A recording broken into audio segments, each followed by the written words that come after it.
All right, well, thank you so much, Frank. To get the evening started, the Spiegel Research Fellows will share some insights from some of the cutting-edge research being conducted here at Medill IMC. Spiegel Research Center does industry-impacting applied research with big data to understand the ways customer engagement behaviors drive a brand's financial performance.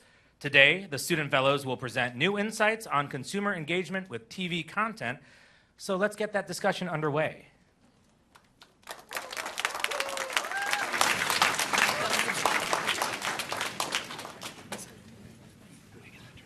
Does it click? Yep. It doesn't? It's not clicking. Am I crazy? Sorry, it's not clicking.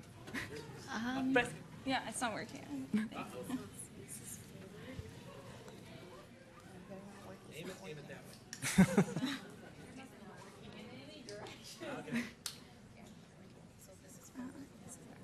Okay. Okay, but it's not working. Okay. But I guess I didn't start. Or should I wait?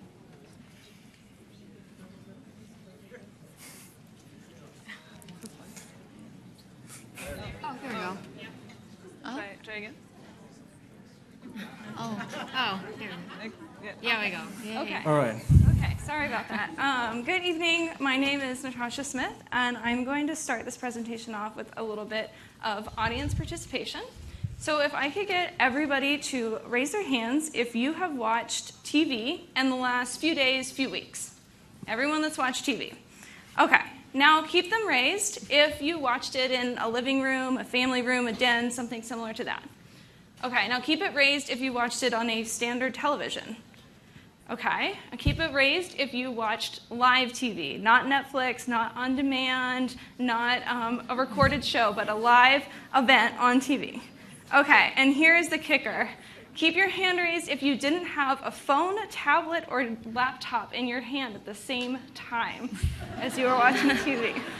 Okay, so as you can see by, I think there's like maybe 5 hands still up, how we watch TV today is completely different than how we watched it 50 years ago. So our presentation today is to talk about the changing fate of the TV industry. And if we can. Okay, so as mentioned earlier, the Spiegel Research Center does industry-impacting applied research that improves marketing communications performance. I have a few shout-outs to do. First is Sean Suzanen, who's here with us tonight. He's one of our trustees. Thank you for being here. And the other is to Jim Lazinski, one of the members of our Board of Advisors. Thank you for providing this amazing space. And finally, we wanted to thank our faculty advisors, Tom Collinger, Ed Malthouse, and Vijay Vishwanathan is somewhere back there. Thank you for your support. Okay, as I said, I'm Natasha, and I'm joined on stage with Pavani, Ruben, Smirti, and Warrenkant. And then in the audience, we have Alan, Vera, Maxine, and Sean. And Yuchin is actually in San Francisco right now. So let's get started. As we saw, TV is completely different today, so I'm going to pass it off to Pavani to talk about what TV means today. Thank you, Natasha. Yeah. So, TV is dead. What is TV anymore? The TV ecosystem used to be so simple, so straightforward. First, you have the content producers that are the studio networks like ABC, HBO, and TBS, who decide what kind of show they want to make, and then they rely on content distributor like satellite companies or cable companies to bring that to your living room. So you actually didn't really have a say about what you wanted to watch, when you wanted to watch it, or how. Advertisers also have to rely on content producers and research firms like Nielsen to understand the customers. They didn't really know much about you. They need to rely on those people in the ecosystem to understand you better. But today, you can watch whatever you want, whenever you want, however you want. With the rise of the over-the-top streaming services like Netflix and Hulu, you can stream your content from anywhere. With social media, you can also express how you feel about a show right when you feel it. And the show producers never had so much insight into you before. And also, there are so many platforms. Today, your entertainment is no longer confined to your television set. You can watch on your laptop, your mobile phone, and your tablets. So today, major social media platforms like Twitter have exclusive partnership with the NFL. So you can actually stream the NFL live from your phone. Actually, in fact, right now there's a Saints and Panthers game going on. But don't bring your phones out. So today, one of the biggest content distributor is buying one of the biggest content producers. AT&T is buying Time Warner. But what does this mean to you? Time Warner actually means a lot of things to you. Time Warner is CNN, Time Warner is HBO, Time Warner is Cartoon Networks. But if you actually really think about it, this trend has been going on for a while with the Comcast, NBC, Universal acquisition in the past. But actually, when you really think about it, AT&T will own Game of Thrones. So why all this change? How did this come about? This change came about because we have an explosion of data. We have unlimited data, unlimited access to what the consumers are watching, what are they doing while they're watching. This gives enterprises all over the ecosystem insights into your customers and how they watch TV and get useful insights from them. So, to put it simply, everyone in the ecosystem got smarter, including you, the consumer. But with the blurred lines in the industry, how much do you, the consumer, actually really change? So as we saw before, we have so many choices now. Devices, channels, so many options. We also saw that your behavior is actually changing. People are watching TV, I don't know, outside their houses. They don't need a family room anymore. So let's explore how are you watching TV now. So it's not surprising to see that people are moving away from live TV and watching more TV on their desktops and mobile devices. What is really striking, though, is the rate at which this is happening. In the last 2 years, the use of smartphone devices for this purpose increased by more than 110%, and the use of tablets increased by almost 160%. Part of this movement is caused because younger consumers rely less on TV sets. 14 to 25-year-olds spend only 43% of their time watching TV on TV sets.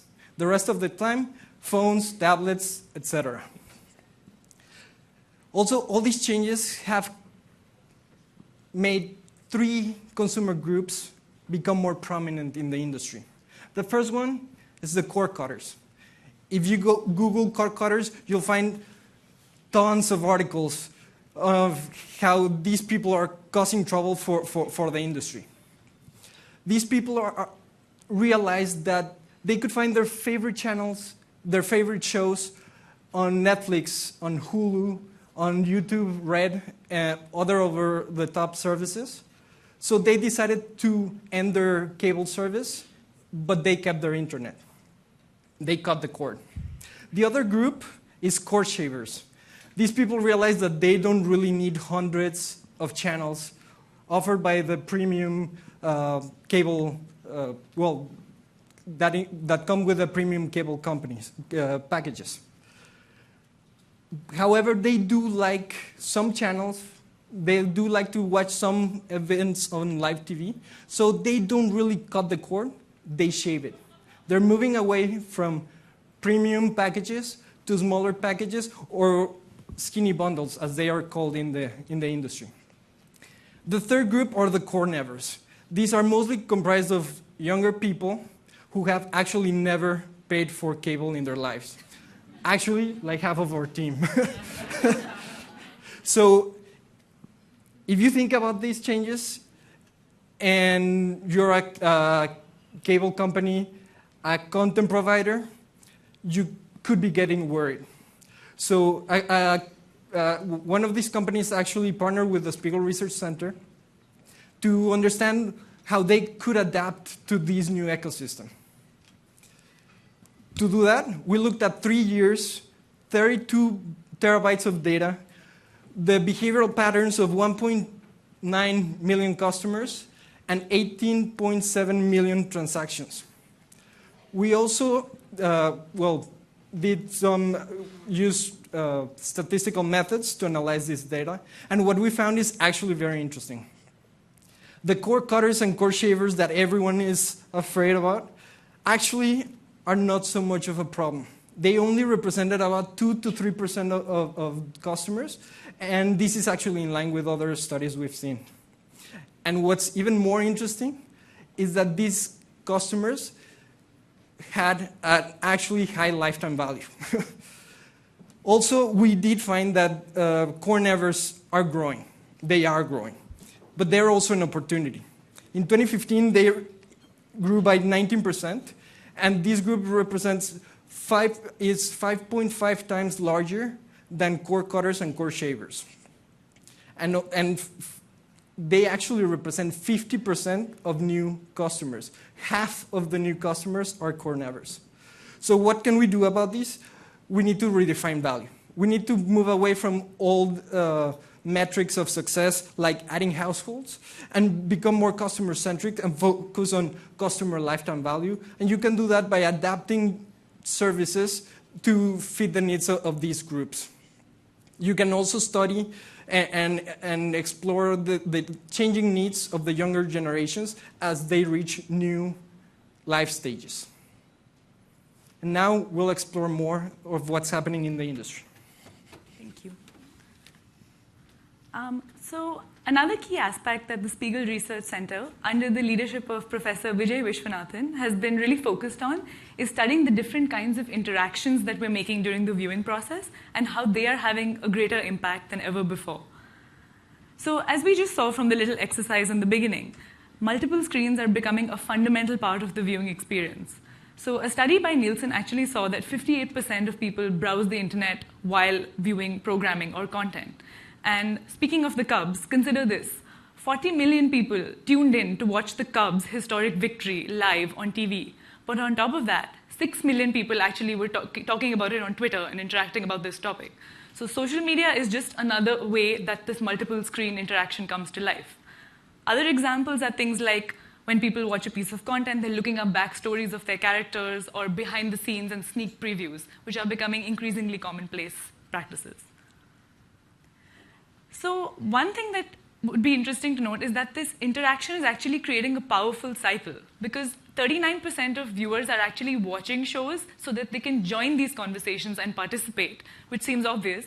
But conversely, 33% of people are actually more likely to watch a show if it has a social media component to it.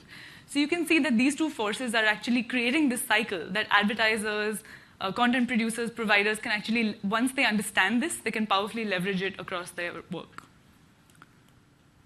So let's dive a little bit into the framework that we used in the studies. So the key objective was to try and understand how social media can help to understand and predict our viewing behaviors.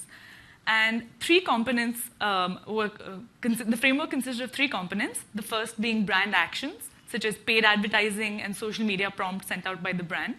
The second being customer engagement behaviors, namely the volume of customer engagement and the sentiment. And last was consumption, so whether it was live viewing or time-shifted viewing. And by studying these interactions between the three components, we actually had some really interesting findings. The first was that tune-in advertising, or paid advertising by a show to try and attract a larger live audience, actually had the reverse effect. It made people want to record the show and watch it later. So this seems in line with the macro trend of people in general watching shows later and away from live viewing. But this actually has a surprising impact for advertisers who are still rushing to pay premiums to have those live spots and attract that live audience. So we believe that it could have strong implications for the type of audience that these advertisers would try and target, namely the time-shifted viewers.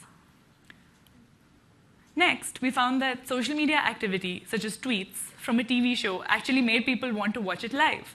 Again, this makes sense based on what we talked about earlier, the need for people to want to participate in real time and engage with the show. And shows like Veep have realized this and actually made Twitter a vital part of their strategy as they move forward. Last but not least, we found that negative sentiment or controversy on social media makes people want to watch shows live. I mean, this makes sense, right? Who wants to be the last person to know about the latest controversy that happened on The Bachelor? So by understanding this and realizing that controversial and negative elements are driving audiences towards live viewing, we can better prepare for how you schedule your programming.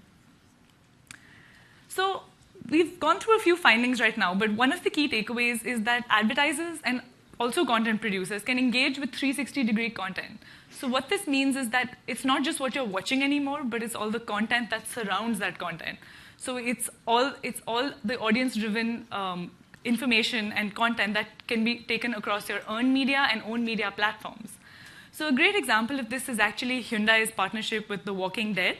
So they actually went as far as to create a zombie-themed limited edition Tucson vehicle, as you can see on the screen, and they made this available for sale to their customers. So this is just an example of the various opportunities that understanding these interactions can bring to life in new and unexpected ways. Thank you. Now we'll go over the implications of our research that key players in this industry can do with the new TV. Okay, so first of all, content producers now have opportunities to create a better viewing experience for their consumers by uncovering the uncommon show pairings. You may never guess that people who watch Two Broke Girls are actually 1.3 times more likely than other viewers to also watch college football. Without much thought, right? So you probably think that the target audiences of these two shows are actually quite different. However, our data and research suggested otherwise. We actually saw a great and significant target audience crossover between these two shows. And as a result, we can use this data and insight to leverage on the knowledge that we found. Content producers can create a college football themed of Two Broke Girls, or even advertise football games during one of the episodes of the shows. And at last, they can have an athlete appear as a guest star in one of the episodes. Using data, content producers can create a better content and also and as a result, create a better experience for the consumers. Next, cable companies can act as matchmakers for advertisers. Once brands create a household profile using demographic data, such as income, ethnicity, number of children present in the household, and also viewing behavior data, cable companies and brands can work together to target individual households and deliver commercial that will be relevant to those households. Sorry. Sorry, I lose my as an example, Time Warner Cable and Comcast have been working together on this project and deliver tailored advertisement to over 50 million households across the nation. And lastly, content producers can act as fortune tellers for content content producers can act as fortune tellers. They can use data gathered from episode 1 of the show, including number of viewers, social media feedback, and also Nielsen ratings. And for the episode 2, they can also gather the number of viewers who come back to watch the show. And at this point, they can use a prediction model to see the probability of the show's success. They can see if the shows will be renewed or canceled early on in the stage. As a result, they can better budget their marketing budget to promote the show more or even reallocate the advertising and marketing efforts to other more promising shows accordingly. All right, thank you everyone for the presentation. I'm going to do a quick recap and then talk about any implications for the future. So as we saw today, we have unlimited data, and this provides us with unlimited options and leads to unlimited insights. For content providers, they can use this data to create more relevant and engaging content. Advertisers can use the data to identify and reach target audiences more efficiently, and content distributors can use the data to create more valuable customer experiences.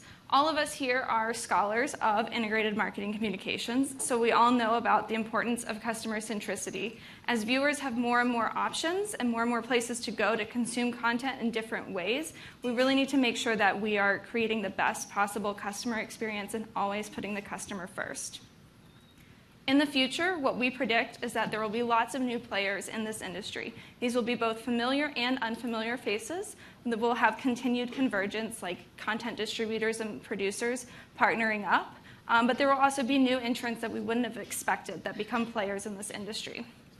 And with all of these new players, we'll have continued innovation. There'll be much more ways people can consume content, more ways to produce and develop and deliver content.